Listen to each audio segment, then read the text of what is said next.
ഒരു രാജ്യത്തിൻ്റെ ഏറ്റവും അടിസ്ഥാനവും പരമവുമായ നിയമത്തെയാണ് ഇന്ത്യൻ ഭരണഘടന എന്ന് പറയുന്നത്. രാജ്യത്തിലെ പൗരന്മാരുടെ മൗലികാവകാശങ്ങൾ ഉറപ്പുവരുത്തുക എന്നതാണ് ഭരണഘടനയുടെ കടമ.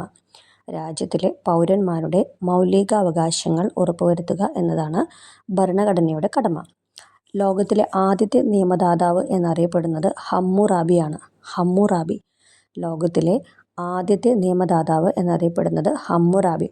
ഇന്ത്യയിലെ അല്ല, ലോകത്തിലെ ആദ്യത്തെ നിയമദാതാവ് എന്നറിയപ്പെടുന്നത് ഹമ്മുറാബിയാണ്. ലോകത്തിലെ ആദ്യത്തെ എഴുതപ്പെട്ട നിയമാവലി അത് ഹമ്മുറാബിയുടെ നിയമാവലിയാണ്.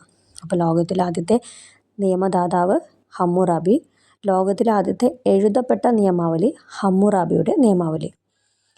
അടുത്തത് ഇന്ത്യയുടെ ആദ്യത്തെ നിയമദാതാവ് എന്നറിയപ്പെടുന്നത്, ഇന്ത്യയുടെ ആദ്യത്തെ നിയമദാതാവ് എന്നറിയപ്പെടുന്നത് മനു ആണ്.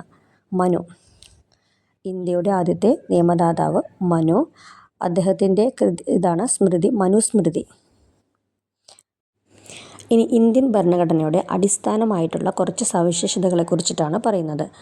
ലോകത്തിലെ ഏറ്റവും വലിയ എഴുതപ്പെട്ട ഭരണഘടനയാണ് ഇന്ത്യൻ ഭരണഘടന. നമുക്കെല്ലാവർക്കും അറിയാം, ലോകത്തിലെ എഴുതപ്പെട്ട ഏറ്റവും വലിയ ഭരണഘടനയാണ് ഇന്ത്യൻ ഭരണഘടന. ഇന്ത്യൻ ഭരണഘടനയുടെ സ്വഭാവം എന്ന് പറയുന്നത് ക്വാസി ഫെഡറലാണ്. Quasi federal. ഇന്ത്യൻ ഭരണഘടനയുടെ സ്വഭാവം ക്വാസി ഫെഡറൽ. ഇന്ത്യൻ ഭരണഘടനയെ വിശേഷിപ്പിക്കുന്നത് ഫെഡറൽ ഭരണഘടന എന്നാണ്. ഇന്ത്യൻ ഭരണഘടനയെ വിശേഷിപ്പിക്കുന്നത് ഫെഡറൽ ഭരണഘടന എന്നാണ്. അപ്പോൾ എന്താണ് ലോകത്തിലെ എഴുതപ്പെട്ട ഏറ്റവും വലിയ ഭരണഘടന ഇന്ത്യൻ ഭരണഘടന. ഇന്ത്യൻ ഭരണഘടനയുടെ സ്വഭാവം ക്വാസി ഫെഡറൽ. ഇന്ത്യൻ ഭരണഘടനയെ വിശേഷിപ്പിക്കുന്നത് ഫെഡറൽ ഭരണഘടന എന്നാണ്. ഇന്ത്യൻ ഭരണഘടനയെ ക്വാസി ഫെഡറൽ എന്ന് വിശേഷിപ്പിച്ച വ്യക്തിയാണ് KC വെയർ. നമ്മൾ പറഞ്ഞു ഇന്ത്യൻ ഭരണഘടനയുടെ സവിശേഷതയിലൊന്നാണ് ക്വാസി ഫെഡറൽ. അപ്പോൾ ആ ക്വാസി ഫെഡറൽ എന്ന് ഇന്ത്യൻ ഭരണഘടനയെ വിശേഷിപ്പിച്ചത് KC വെയർ എന്ന് പറയുന്ന ഒരു വ്യക്തിയാണ്.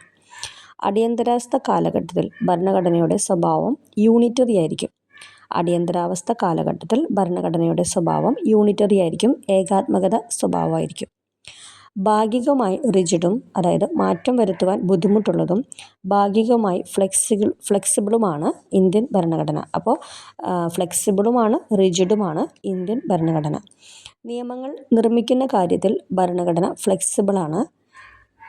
ലോകത്തിലെ ഏറ്റവും വലിയ ജനാധിപത്യ രാജ്യം ഇന്ത്യയാണ്. ലോകത്തിലെ ഏറ്റവും വലിയ ജനാധിപത്യ രാജ്യം ഇന്ത്യ.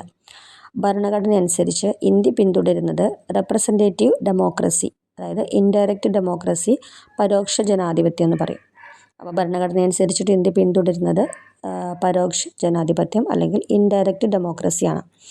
ഭരണഘടന അനുസരിച്ച് ഇന്ത്യയുടെ വോട്ടിംഗ് സമ്പ്രദായം സാർവത്രിക വോട്ടവകാശ സമ്പ്രദായമാണ്.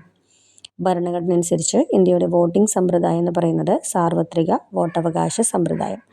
ഭരണഘടന അനുസരിച്ച് വോട്ടവകാശം എന്നത് നിയമപരമായിട്ടുള്ള അവകാശമാണ്. ഭരണഘടന അനുസരിച്ച് വോട്ടവകാശം എന്ന് പറയുന്നത് നിയമപരമായിട്ടുള്ള അവകാശമാണ്. ഇന്ത്യ പിന്തുടരുന്നത് പാർലമെൻ്ററി സിസ്റ്റമാണ്. ഇന്ത്യ പിന്തുടരുന്നത് പാർലമെൻ്ററി സിസ്റ്റമാണ്. ഇന്ത്യൻ ഭരണഘടനയെ വിശേഷിപ്പിക്കുന്നത് ബോറോവ്ഡ് കോൺസ്റ്റിറ്റ്യൂഷൻ അഥവാ കടമെടുത്ത ഭരണഘടന എന്നാണ്. ഇന്ത്യൻ ഭരണഘടനയെ വിശേഷിപ്പിക്കുന്നത് ബോറോവ്ഡ് കോൺസ്റ്റിറ്റ്യൂഷൻ അഥവാ കടമെടുത്ത ഭരണഘടന എന്നാണ്.